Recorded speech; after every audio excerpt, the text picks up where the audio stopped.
Hello વિદ્યાર્થી મિત્રો, વેલ તો આપણે સરસ મજાની સંતુલન પરિસ્થિતિ હોય એના પર અલગ અલગ જે ફેક્ટર ઇફેક્ટ કરે છે એની આપણે બહુ ઇન્ટરેસ્ટિંગ વાતો કરીએ છીએ.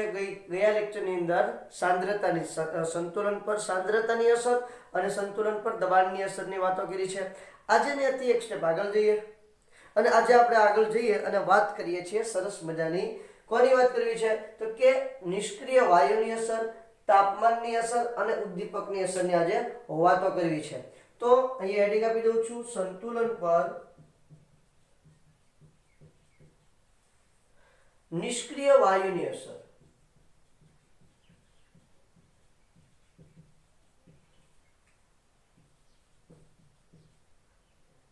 સંતુલન પર નિષ્ક્રિય વાયુની અસર.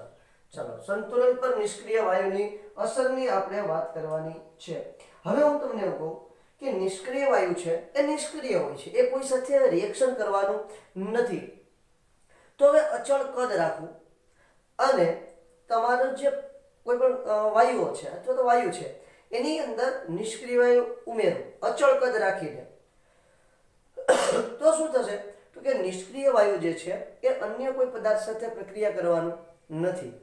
તો અથવા તો બીજો કોઈ તમારો વાયુ છે અને નિષ્ક્રિય વાયુ ઉમેર્યું છે, તો એની સાથે અન્ય કોઈ વાયુ સાથે નિષ્ક્રિય વાયુ કોઈ જાતની પ્રક્રિયા કરવાનો નથી. તો થશે શું તો કે કુલ દબાણ વધશે, નો ડાઉટ, કારણ કે બંનેનું દબાણ છે એ મિક્સ થશે એટલે કુલ દબાણ વધશે. પણ બીજો જે વાયુ છે એનું પોતાનું જે આંશિક દબાણ છે, એનું પોતાનું જે દબાણ છે, સ્વયંનું જે દબાણ છે એને આપણે વિભાગીય દબાણ કહીએ છીએ. આ વિભાગીય દબાણ બદલાશે નહીં. મતલબ કહેવાનું શું છે, પ્રણાલીનું કદ અચળ રાખી પ્રક્રિયામાં ભાગ ના લેતા હોય તેવા કોઈ નિષ્ક્રિય વાયુ ઉમેરવામાં આવે, પ્રક્રિયામાં ભાગ ન લેતો હોય તેવો પ્રણાલીનું કદ અચળ રાખી પ્રક્રિયામાં ભાગ ન લેતા હોય તેવા પ્રણાલીનું કદ અચળ રાખી પ્રક્રિયામાં ભાગ ન લેતા હોય તેવા નિષ્ક્રિય વાયુ ઉમેરવામાં આવે તો શું થાય તો કે ભાઈ તમારું જે સંતુલન છે એના પર કોઈ અસર પડતી નથી. આવે તો સંતુલન પર કોઈ અસર પડતી નથી. તો સંતુલન પર કોઈ અસર પડતી નથી. બોલો, થાય વાત ક્લિયર? મતલબ કે સંતુલન ની અંદર ફેરફાર થવાનો છે. આવું શા માટે થાય છે તો કે નિષ્ક્રિય વાયુ પ્રક્રિયક કે નિપજ સાથે પ્રક્રિયા કરતો ન હોવાથી તેના વિભાગીય દબાણ બદલાશે નહીં. હવે સમજી લો કે કોઈ પ્રક્રિયા થઈ ગઈ છે, તો સમજી લઈએ કે ભાઈ હમણાં થોડી વાર પહેલા જ આપણે થોડી વાર પહેલા મતલબ ગયા લેક્ચરની અંદર પ્રક્રિયા કરાવી હતી. એ જ પ્રક્રિયાને જો હું ધ્યાનમાં લઉં અથવા તો એમોનિયા વાળી આપણે એમોનિયા વાળી પ્રક્રિયા લઈ લે, કોમન છે, N2 gas વત્તા 3H2 gas gives 2NH3 gas. બરાબર? હવે આવી કોઈ પ્રક્રિયા થઈ ગઈ છે.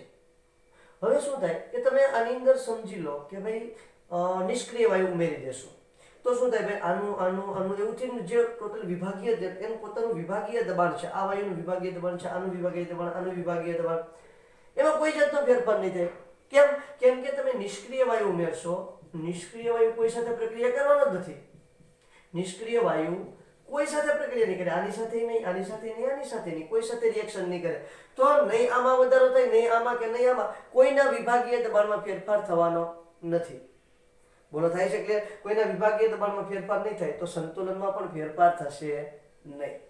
વિભાગીય દબાણમાં ફેરફાર નથી થતો એટલે સંતુલનમાં ફેરફાર થશે નહીં. એટલા માટે શું કીધું છે, સંતુલન કોઈ પણ પ્રકારની સંતુલનમાં જ્યારે પરિસ્થિતિ હોય ત્યારે નિષ્ક્રિય વાયુ કોઈ પણ પ્રકારની અસર કરતો નથી. કારણ કે એટલું આવડું નીચે લખો, ચાલો ને, ભૂસવું નથી.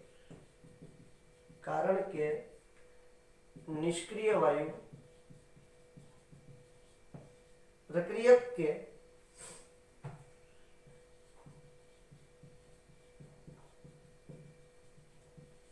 નિષ્ક્રિય વાયુ પ્રક્રિયક કે નિપજો સાથે પ્રક્રિયા કરતો નથી. તેથી એના વિભાગીય દબાણમાં શું કીધું છે? વિભાગીય દબાણ બદલાશે નહીં. અથવા ત્યાં પણ તેથી એના વિભાગીય દબાણમાં કોઈ અસર થતી નથી, તો તેના વિભાગીય દબાણ બદલાશે નહીં. એથી એના વિભાગીય દબાણ બદલાશે નહીં. અને બીજી વાત, કેસી ના મૂલ્ય પર પણ કોઈ અસર થતી નથી. કેસી ના મૂલ્ય પર પણ કોઈ અસર થતી નથી. ચલો, આ વાત છે તમારા સંતુલન પર નિષ્ક્રિય વાયુની અસર. એટલે સંતુલન સ્થપાઈ ગયેલું હોય અને પછી તમે નિષ્ક્રિય વાયુ એડ કરશો, કોઈ જાતની બાંધછોડ, કોઈ જાતની માથાકૂટ થવાની નથી. જેમ છે એમનું. નહીં સંતુલન ડાબી તરફ ખસે કે નહીં સંતુલન જમણી તરફ ખસે, કોઈ તરફ સંતુલન ખસશે નહીં. આગળ વધીએ, તાપમાનની અસર. This is very most important effect. કારણ કે તાપમાનથી સંતુલનમાં તો ફેરફાર થવાનો જ છે, પરંતુ સંતુલન અચળાંકમાં ફેરફાર થાય. કારણ કે કોઈ ચોક્કસ તાપમાને સંતુલન અચળાંક ચોક્કસ હોય અથવા તો નિશ્ચિત હોય. ચોક્કસ તાપમાને સંતુલન અચળાંક નિશ્ચિત હોય. જો તાપમાન બદલો તો સંતુલન અચળાંકની અંદર પણ શું થવાનું છે? ફેરફાર થવાનો છે. બોલો, થાય વાત ક્લિયર? સમજાવું છું કઈ રીતે તે. અહીં લખી દઉં છું પહેલા, સંતુલન પર તાપમાનની અસર. સંતુલન પર તાપમાનની અસર. ઓકે. શું થાય છે જોઈએ. હવે જો, સંતુલન અચળાંકનું મૂલ્ય તાપમાન સાથે સંકળાયેલું છે. આવું હું તમને વારંવાર કહું છું. તો અહીંયા પહેલા તો એ હેડિંગ લખી દઉં છું. સંતુલન અચળાંકનું મૂલ્ય તાપમાન સાથે સંકળાયેલું છે. એટલે કે નિયત તાપમાને સંતુલન અચળાંકનું મૂલ્ય નિશ્ચિત હોય છે. એ પણ વાત બરાબર છે. અહીં પહેલા નિયત તાપમાન વાળો લખું છું. નિયત તાપમાને સંતુલન અચળાંકનું મૂલ્ય નિશ્ચિત હોય છે.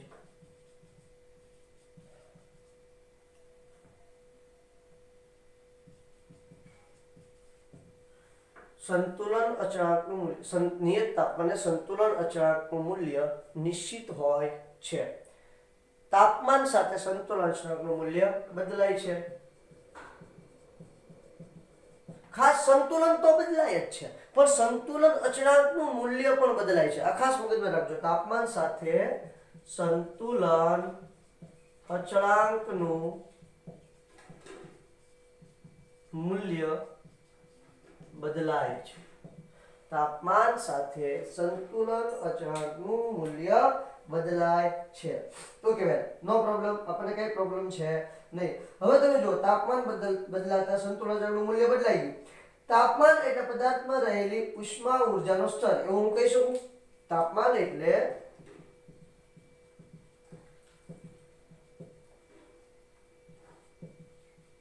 પ્રક્રિયા. તાપમાન એટલે ક્યાં? તો કે ભાઈ અથવા તો પદાર્થ લઈ લો. પદાર્થ જ સારું પડશે, અથવા નથી લેવું, પદાર્થ જ લો.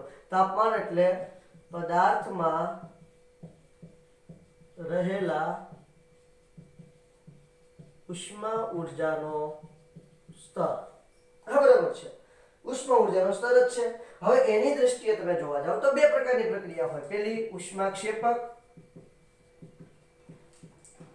અને બીજું ઉષ્મા શોષક. પ્રક્રિયા કેટલા પ્રકારની હોય? બે પ્રકારની હોય. કા ઉષ્માક્ષેપક હોય અને કા ઉષ્મા શોષક હોય. આપણે ચેપ્ટર નંબર 6 ઉષ્માગતિશાસ્ત્રની અંદર આની બહુ સારી રીતે વાતો કરી છે. જો પ્રક્રિયા દરમિયાન ઉષ્મા ઉત્પન્ન થતી હોય તો એને આપણે ઉષ્માક્ષેપક પ્રક્રિયા કહીએ છીએ, અને જો પ્રક્રિયા દરમિયાન ઉષ્માનું શોષણ થતું હોય તો એને આપણે ઉષ્મા શોષક પ્રક્રિયા કહીએ છીએ. બહુ સીધી વાત છે અને બહુ સારી રીતે એની અંદર એના તો આપણે ઘણા બધા એક્ઝામ્પલ પણ શીખ્યા છે. એમાં આપણે એવી વાત કરી હતી કે ડેલ્ટા એચ જે છે એનું મૂલ્ય ઉષ્માક્ષેપકમાં કેવું હોય? નેગેટિવ હોય. અને ઉષ્મા શોષકમાં ડેલ્ટા એચ નું મૂલ્ય કેવું હોય છે? પોઝિટિવ હોય છે. ઉષ્માક્ષેપકમાં ડેલ્ટા એચ નું મૂલ્ય નેગેટિવ અને ઉષ્મા શોષકમાં ડેલ્ટા એચ નું મૂલ્ય કેવું હોય? પોઝિટિવ તમને જોવા મળે. હવે તમે જુઓ, તાપમાન ફેરફાર કરવા જઈએ આપણે તો તો પ્રક્રિયામાં કાં તો ઉષ્મા બહાર ફેંકાતી હોય અથવા તો ઉષ્મા શોષાતી હોય. બોલો હા કે ના? તો ઉષ્મા શોષાય તો ઉષ્મા શોષક પ્રક્રિયા અને બહાર ફેંકાય તો ઉષ્મા ક્ષેપક પ્રક્રિયા. હવે હું તમને એમ કહું છું કે બહાર ફેંકાય છે એટલે સમજી લો કે કોઈ એવી પ્રક્રિયા છે, પ્રક્રિયકો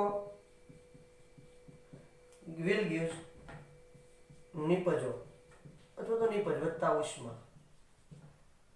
આ ઉષ્મા બહાર ફેંકાણી તો પ્રક્રિયા કઈ થઈ? ઉષ્મા ક્ષેપક. બરોબર, આ પહેલી કન્ડિશન છે, condition number A. Condition number B જો પ્રક્રિયકો પ્લસ ઉષ્મા gives નિપજો. તો અહીંયા ઉષ્માનું શોષણ થયું છે તો પ્રક્રિયા કઈ થઈ છે? ઉષ્મા શોષક.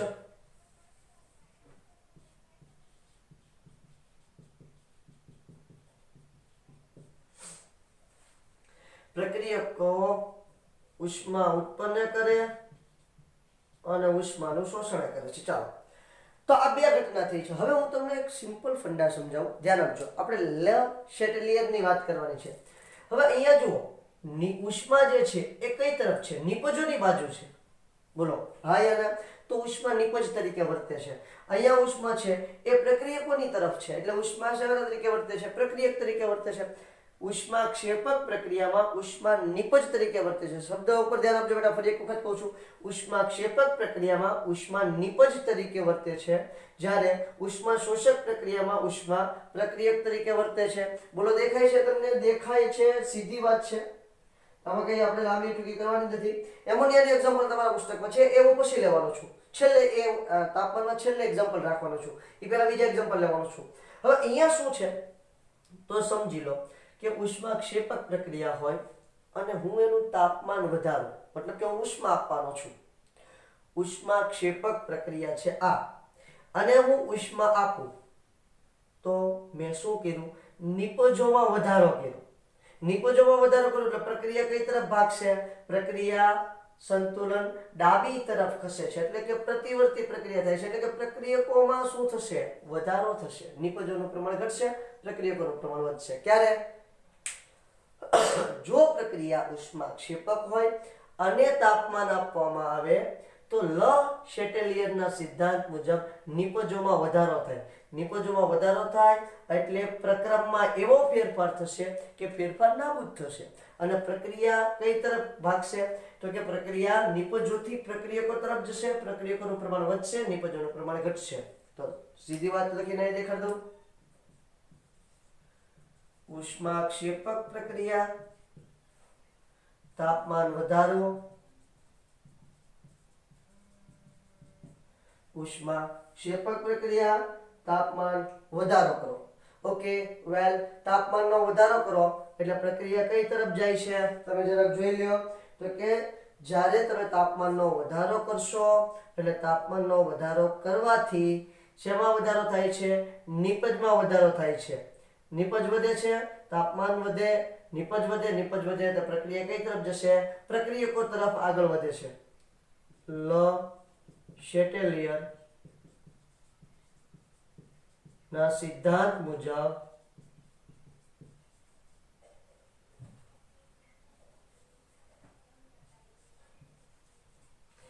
પ્રક્રિયા ડાબી તરફ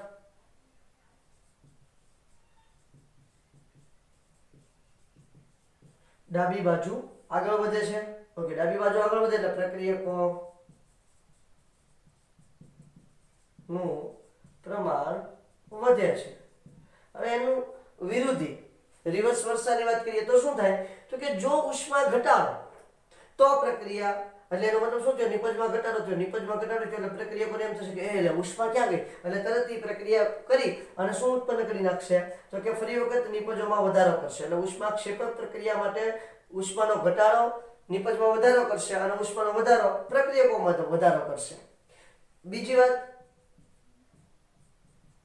અહીંયા શું કીધું છે? ઉષ્મા શોષક પ્રક્રિયા માટે શું લાગુ પાડી શકાય? ચલો, આ ઉષ્મા શોષક પ્રક્રિયા છે. તાપમાન વધારો.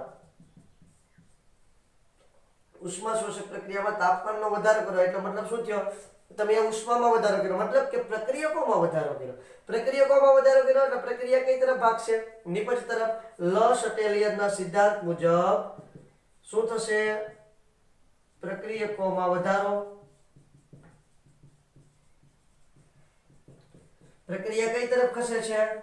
પ્રક્રિયા જમણી બાજુ આગળ વધે. કઈ તરફ આગળ વધશે? જમણી બાજુ આગળ વધે અને નિપજોનું પ્રમાણ વધે.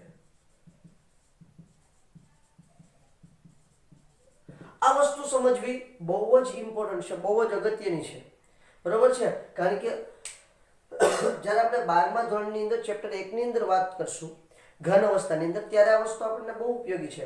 તો કે જ્યારે ભાઈ તમારી ઉષ્માક્ષેપક પ્રક્રિયા છે અને ઉષ્માશોષક પ્રક્રિયા છે. ઉષ્માક્ષેપક હોય, ઉષ્માક્ષેપકમાં શું હશે? તમારી ઉષ્મા જે છે એ નિપજ સ્વરૂપે હશે અને ઉષ્માશોષકમાં તમારી ઉષ્મા છે એ પ્રક્રિયક સ્વરૂપે હશે.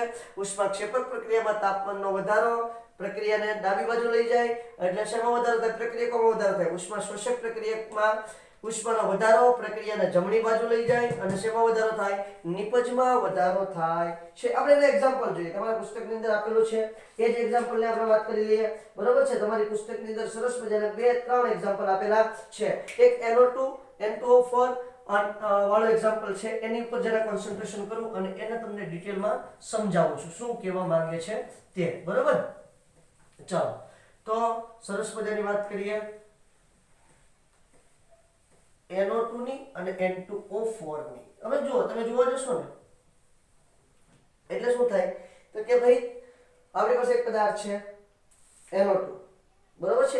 એની મેળે મેળે આપણે 12મા ધોરણની અંદર એના વિશે વિસ્તારથી શીખવાનું છે. 2NO2 gives N2O4. હવે પ્રોબ્લેમ શું છે? આ જે છે ને એક કથ્થાઈ રંગનો છે અને આ જે છે એ રંગવિહીન છે.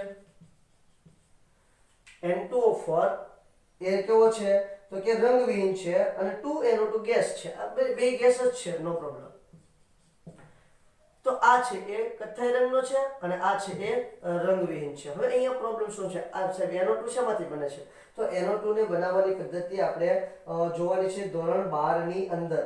બરાબર છે? ક્યાં જોવાની છે? 12 ની અંદર આપણે NO2 જે છે એની બનાવટ માટે કોપર છે, કોપરની HNO3 સાથે પ્રક્રિયા કરશું અને NO2 મળશે. કોપરની HNO3 સાથે પ્રક્રિયા કરી અને આપણે NO2 મેળવશું. પણ અત્યારે એની કોઈ ઝંઝટ નથી કરવી. અત્યારે માત્ર આપણે શું કરવાનું છે? આની વચ્ચેની વાત કરવી છે. હવે જો અહીંયા તમે જોવા જશો ને એટલે આ જે પ્રક્રિયા છે ઉષ્માક્ષેપક પ્રક્રિયા છે. કેમ તમને ખબર પડી છે? પ્રાયોગિક રીતે ખબર પડે.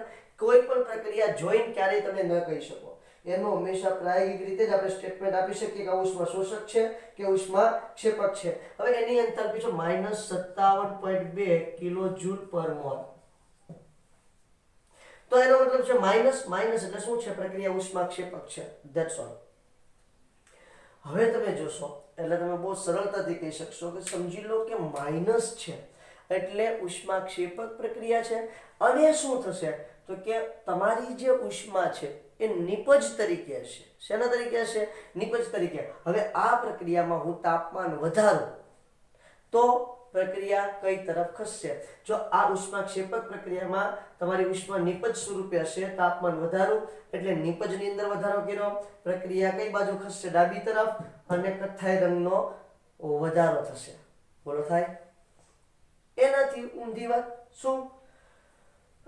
હવે જો એમાં તાપમાનનો ઘટાડો કરું, પહેલા શું કરું છું? તાપમાનનો ઘટાડો કરું છું. તાપમાનનો ઘટાડો કરું તો નિપજમાં ઘટાડો થયો, પ્રક્રિયા કઈ તરફ જશે? જમણી તરફ જશે. કઈ રીતે ગોઠવવું છે એનું એ હું જરાક તમને કહી દઉં. હવે સમજી લો કે ભાઈ તમે આ જે મિશ્રણ છે આ તમારી સંતુલન સ્થપાઈ ગયું છે. સંતુલન સ્થપાયેલું આ મિશ્રણ છે. આ મિશ્રણને તમારે શું કરવાનું છે? એક કસનળીની અંદર 5-5 ml તમારે લેવાનું છે. કેટલા ml લેવાનું છે? 5 ml. સમજો 2 કસનળી લઈએ. બરોબર છે?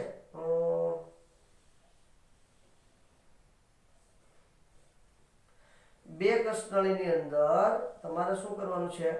5-5 ml તમે લીધું છે. પણ આ મિશ્રણ લીધું છે NO2 અને N2O4 નું. NO2 અને N2O4 નું 5-5 મિલી મિશ્રણ લીધું છે. હવે 3 બીકર લ્યો, 250 ml ના 3 બીકર લેવાના છે. કેટલા ml ના ભઈલા? 250 ml ના 3 બીકર લઈએ છીએ. આ 1, આ 2, આ સીધી રીતે મેં તમને પહેલા સમજાવી દીધું છે. હવે તમારી ચોપડીમાં જે પ્રયોગ આપ્યો છે ને એ પ્રાયોગિક રીતે સમજાવું છું. બાકી મેં તમને એવું કહી દીધું કે આની અંદર ઉષ્મા વધારો અને ઉષ્મા ઘટાડો. વધારો એટલે શું થશે? ડાબી તરફ ખસશે, ઘટાડો એટલે જમણી તરફ ખસશે. બરોબર છે? ચાલો આ 3 બીકર લીધા છે મેં.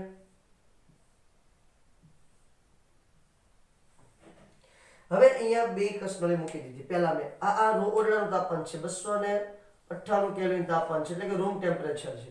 પાણી ભરેલું છે, કોઈ નવીન નથી. આની અંદર શું ભરેલું છે? માત્ર ને માત્ર પાણી ભરેલું છે, બીજું કાંઈ એની અંદર ભરેલું નથી.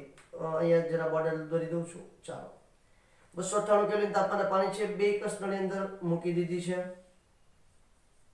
ચલો કસનળીનો આકાર વાંકો ચોખ્ખો થઈ ગયો. તમારી રીતે તમે સીધો કરી શકો. બરાબર છે? Okay okay, no problem. ચાલો આવી પરિસ્થિતિમાં 2 કસનળીની અંદર તમે N2O4 અને NO2 નું મિશ્રણ ભરેલું છે. હવે અહીંયા આવશો ને એટલે અહીંયા આ પાણી થોડું ઠંડુ છે. ઠંડુ છે મતલબ તો કે ભાઈ ઠારણ કરેલું પાણી છે, અને એની અંદર તમે તાપમાન જોવા જશો ને તો આ ઠારણ કરેલા તાપમાનની અંદર પહેલા તમારે બીકરની અંદર 10 મિનિટ તો રહેવા દેવાનું છે. બરાબર? હવે આ ઠારણ કરેલું બીકર છે એની અંદર તાપમાન 270 કેલ્વિન રાખીએ, અને પેલું જે છે ગરમ પાણી છે એની અંદર તાપમાન રાખો 363 કેલ્વિન. હવે આની અંદર એક કસનળી આમાંથી કાઢી અને આની અંદર એક કસનળી મૂકું છું,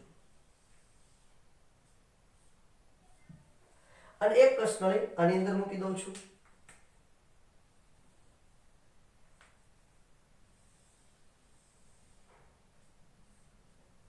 બરાબર? આ કસનળી અહીંયા મૂકી દીધી અને આ કસનળી અહીંયા મૂકી દીધી. હવે શું ઘટના બને છે એના પર આપણે ડિસ્કશન કરવાનું છે. હવે આ 270 કેલ્વિન તાપમાન એટલે કેવું પરિસ્થિતિ છે? સોરી, ઠંડી પરિસ્થિતિ છે.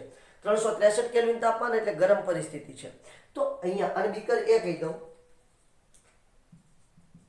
બીકર B કહી દઉં અને બીકર C કહી દઉં. બરાબર?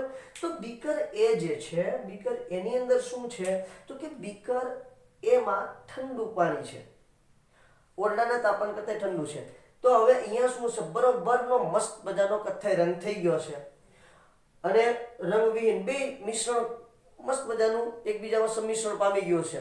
હવે એક કસનળીને હું એ ઠંડા દ્રાવણની અંદર મૂકીશ તો તાપમાનમાં ઘટાડો કર્યો બેટા મેં. તાપમાનમાં ઘટાડો કર્યો તો તાપમાન ઘટી ગયું. તાપમાન ઘટી ગયું તો પ્રક્રિયા કઈ તરફ આગળ વધશે? પ્રક્રિયા જમણી તરફ આગળ વધશે. તો કથ્થાઈ રંગ વધશે કે રંગવિહીન એટલે કથ્થાઈ રંગ વધશે કે ઘટશે? તો કે જો તમારું નિપજ જે છે એનું પ્રમાણ વધશે એટલે કે N2O4 નું પ્રમાણ વધશે, તાપમાન ઘટાડવાથી N2O4 નું પ્રમાણ વધશે, પ્રક્રિયા જમણી તરફ આગળ વધશે. જમણી તરફ આગળ વધે તો કથ્થાઈ રંગ શું થાય? ઘટે. એટલે અહીંયા કથ્થાઈ રંગ ઘટે છે, પ્રમાણ ઘટે છે. જ્યારે અહીંયા શું થાય? અહીંયા તાપમાન વધારે છે. તાપમાન કેવું છે? વધારે છે, એટલે કે તાપમાનમાં વધારો કર્યો. તાપમાનમાં વધારો કર્યો તો નિપજોનો પ્રમાણમાં વધારો થયો. નિપજોના પ્રમાણમાં વધારો થયો તો પ્રક્રિયા કઈ તરફ ખસશે? ડાબી તરફ ખસશે, અને કથ્થાઈ રંગ વધે છે. બોલો થાય ક્લિયર? અહીંયા ઘટે છે અને ત્યાં કથ્થાઈ રંગમાં શું થશે? વધારો થશે. બીકર C માં રહેલ કસનળીમાં કથ્થાઈ રંગ વધારે જોવા મળશે, બીકર A માં રહેલી કસનળીમાં કથ્થાઈ રંગ ઓછો જોવા મળશે. બોલો વાત ક્લિયર બેટા? બહુ સિમ્પલ સીધી વાત છે. ત્યાંથી આગળ વધુ બીજો એક એક્ઝામ્પલ લઉં છું. It's okay, no problem. બીજું એક્ઝામ્પલ કોનું લેવું છે તો એક સરસ મજાનું આયનીય સંયોજન છે, એનું બીજું એક્ઝામ્પલ આપણે લેવાનું છે. એમાં પણ પીળો ગુલાબી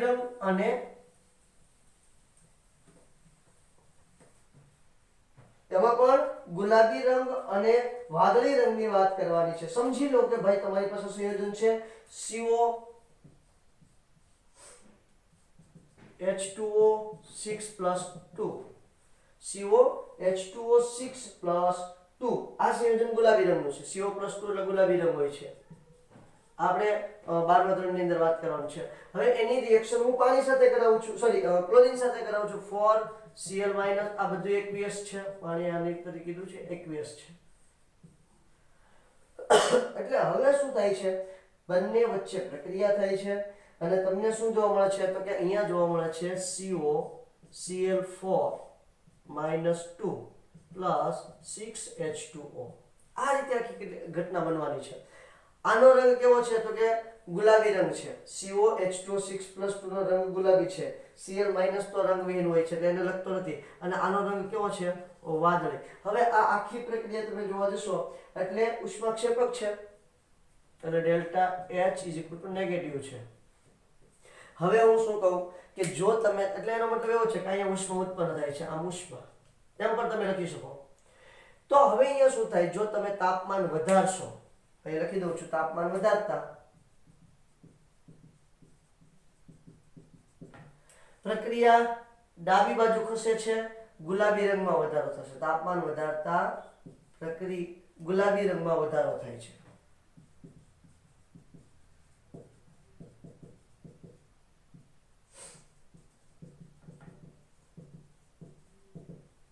અને જો તમે તાપમાન ઘટાડો તો વાદળી રંગમાં વધારો થાય છે અને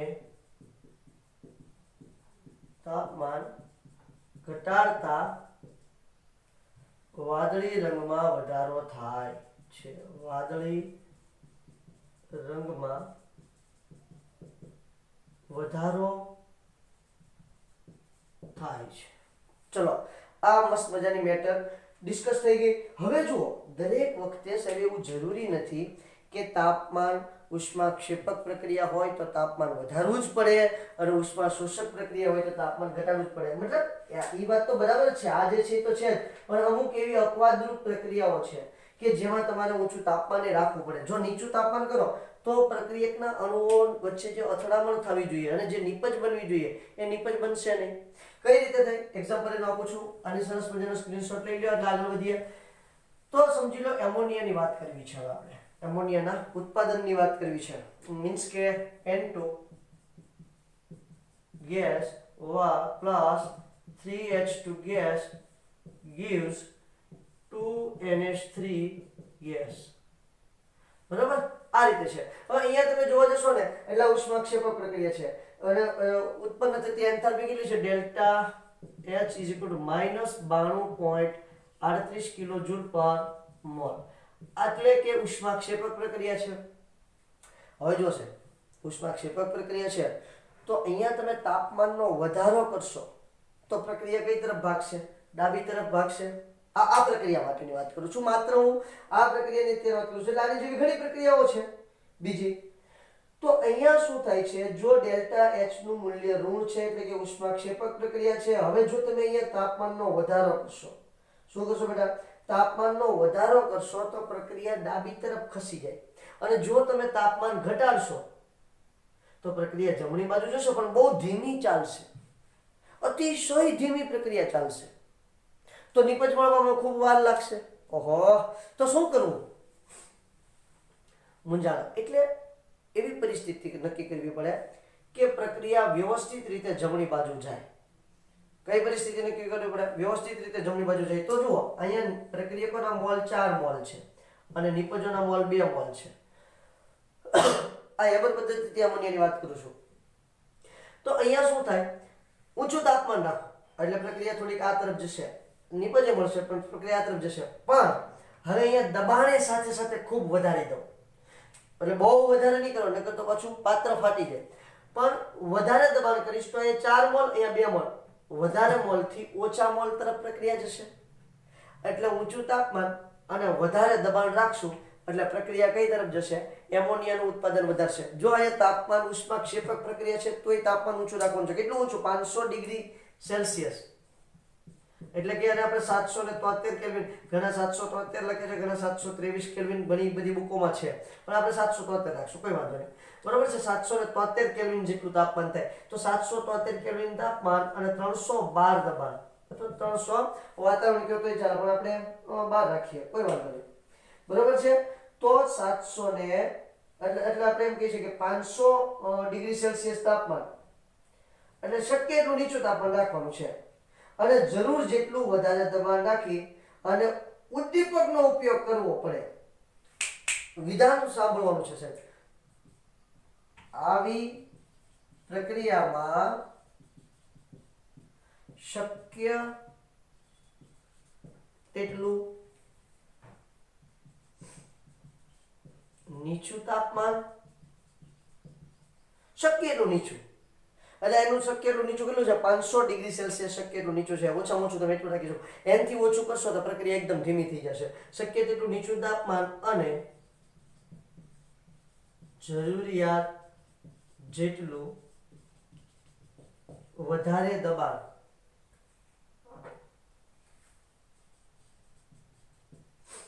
શક્ય તેટલું નીચું તાપમાન અને જરૂરિયાત જેટલું વધારે દબાણ રાખી યોગ્ય ઉદ્દીપકનો ઉપયોગ કરવામાં આવે છે.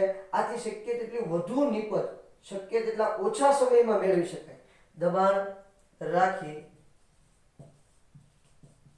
ઉદ્દીપકનો ઉપયોગ કરવામાં આવે છે. તેથી શક્ય તેટલી વધારે નિપજ ઓછા સમયમાં, અહીંયા પણ તમે વાપરજો, શક્ય તેટલા ઓછા સમયમાં મેળવી શકાય. આવી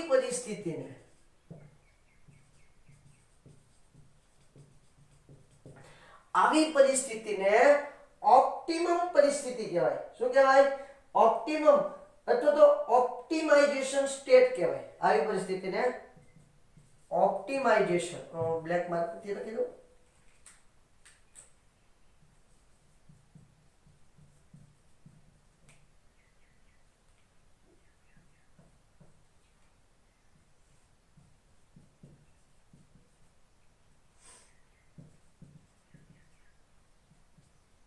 આવી પરિસ્થિતિને ઓપ્ટિમાઇઝેશન સ્ટેટ કહે છે.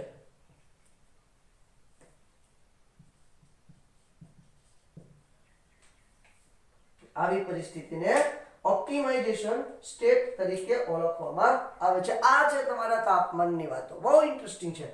ઘણી વખત આવી વસ્તુ પૂછે કે ભાઈ ઉષ્માક્ષેપક પ્રક્રિયા છે, HNO3 ની બનાવટ છે, સોરી NH3 ની બનાવટ છે, એ ઉષ્માક્ષેપક પ્રક્રિયા છે, છતાં પણ એમાં 773 કેલ્વિન જેટલું ઊંચું તાપમાન. શા માટે?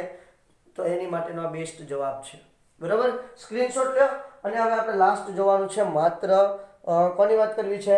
તો કે ઉદ્દીપકની. તો હવે છેલ્લી અસર જોઈએ. ઉદ્દીપકની અસર શાયદ 5મી અસર છે ઉદ્દીપકની, અથવા તો આખું લખું સંતુલન પર ઉદ્દીપકની અસર. સંતુલન પર ઉદ્દીપકની અસર. બરાબર છે? ચાલો, સંતુલન પર ઉદ્દીપકની અસરની વાત કરવાની છે. બહુ સીધી સિમ્પલ વાત છે. હવે ઉદ્દીપક ખરેખર સંતુલન અચાનક પર કોઈ અસર કરતો નથી, પ્લસ સંતુલન પર પણ અસર નહીં કરે. એ કામ શું કરે છે ઉદ્દીપક? કે માત્ર પ્રક્રિયાનો વેગ વધારે છે.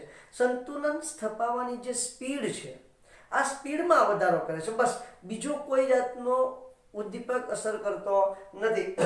કઈ રીતે? હવે જો, સમજી લો કે કોઈ એક પ્રક્રિયા થાય છે, બરાબર? તો પ્રક્રિયા છે એ આટલા લાંબા માર્ગે થાય છે. તો ઉદ્દીપક શું કરે છે? આ જે માર્ગ છે ને એને ટૂંકો કરી નાખે છે. આપણી ભાષામાં માર્ગ ટૂંકો કરે એને આપણે કહેવાનું છે સક્રિયકરણ ઉર્જા. એ આપણે ધોરણ 12 ની અંદર ચેપ્ટર નંબર 1 ની અંદર વાત કરવાની છે, સક્રિયકરણ ઉર્જા.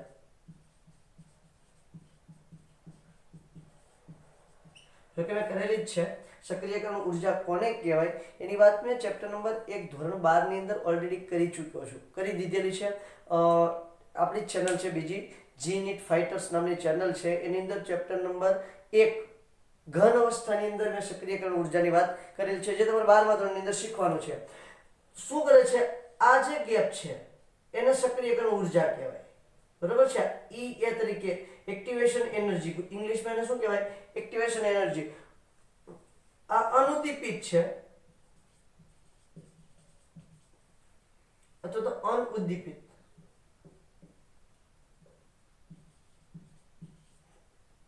અને આ જે પ્રક્રિયા છે એ ઉદ્દીપિત છે.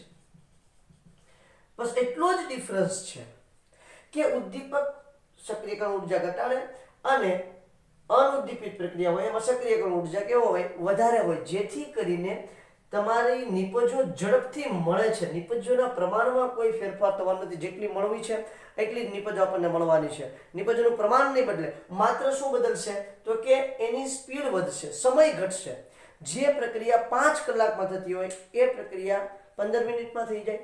વાત ક્લિયર થાય છે? બસ આ ઉદ્દીપકનું કામ છે. એટલે ઉદ્દીપક પુરોગામી અને પ્રતિગામી બંને પ્રક્રિયાનો વેગ વધારે છે અથવા તો દર વધારે છે.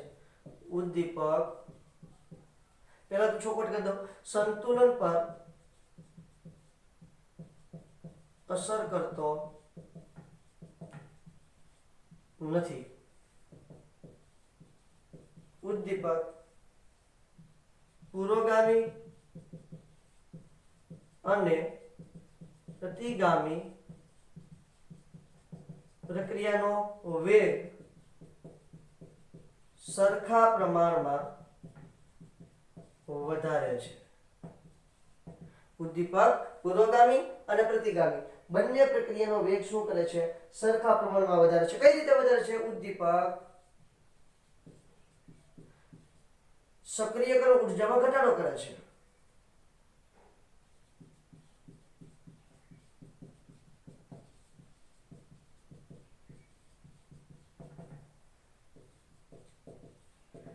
સક્રિયકરણ ઉર્જામાં ઘટાડો કરે છે, તેથી પ્રક્રિયા ઝડપી બને છે. તેથી પ્રક્રિયા શું થાય છે? ઝડપી બને છે. એક્ઝામ્પલ જોઈએ એટલે વાત ક્લિયર થાય. સમજી લો કે ભાઈ આપણે થોડી વાર પહેલા જ હમણાં જે હેબર પદ્ધતિનું એક્ઝામ્પલ લીધું હતું, N2 gas plus 3H2 gas gives 2NH3 gas. બરાબર છે? ચલો આ રીતે આપણે સરસ મજાની વાત કરી હતી. અને હવે આપણે કીધું હતું કે જો ભાઈ તાપમાન ઉષ્માક્ષેપક પ્રક્રિયા છે, -92.38 કિલોજૂલ પ્રતિ મોલ. આપણે એની ઉર્જાની વાત કરી છે. કેટલી ઉર્જા? -92.38 કિલોજૂલ પ્રતિ મોલ આપણે ઉર્જાની વાત કરી છે. બરોબર છે? એટલે કે ઉષ્માક્ષેપક પ્રક્રિયા છે. હવે આ પ્રક્રિયાની અંદર જો તાપમાન શક્ય તેટલું નીચું અને દબાણ શક્ય તેટલું વધારે, આપણે 300 બાર લીધું હતું મારા ખ્યાલથી છે. 200 એટીએમ જ રાખવું પડશે. સોરી, 300 નહીં હોય, 200 એટીએમ રાખવાનું છે. 200 એટીએમ રાખજો. મારા આગળની પ્રક્રિયામાં 300 લખાઈ ગયેલું છે.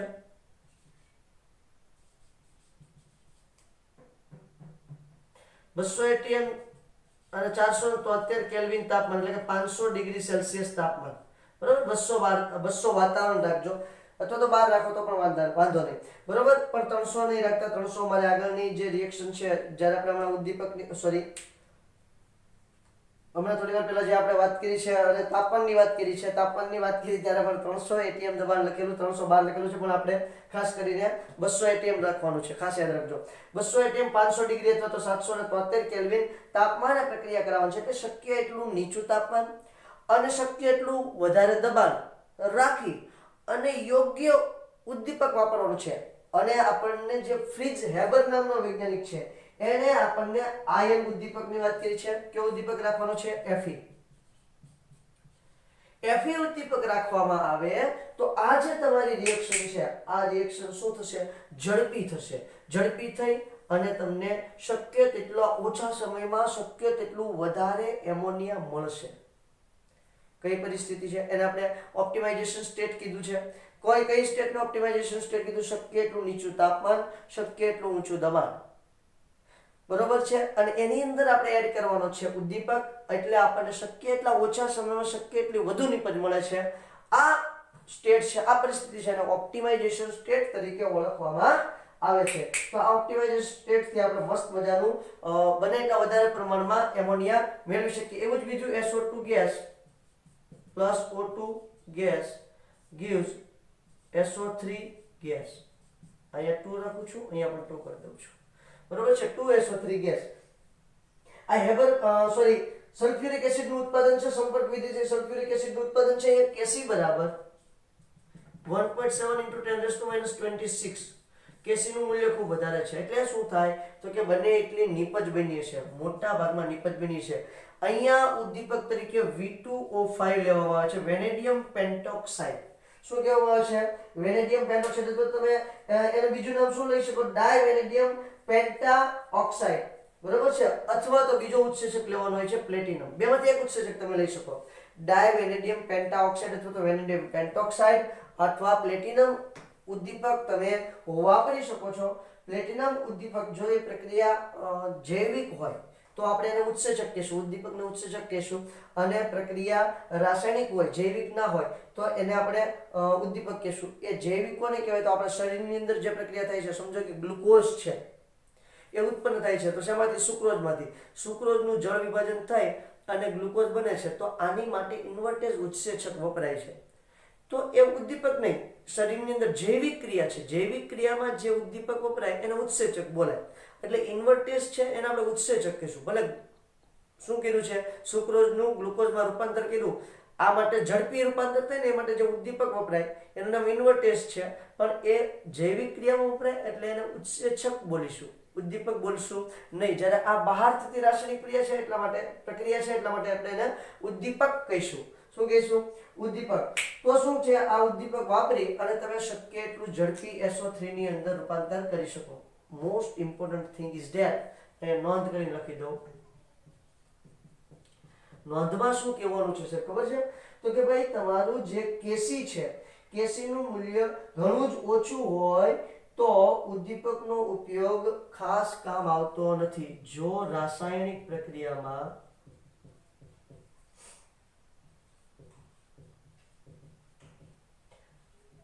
કેસીનું મૂલ્ય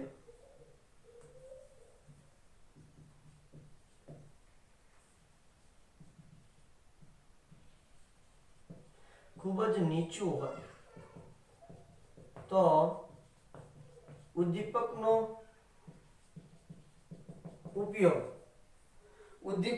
ઉપયોગ કારગત નીવડતો નથી, એટલે કે કામ આવતો નથી.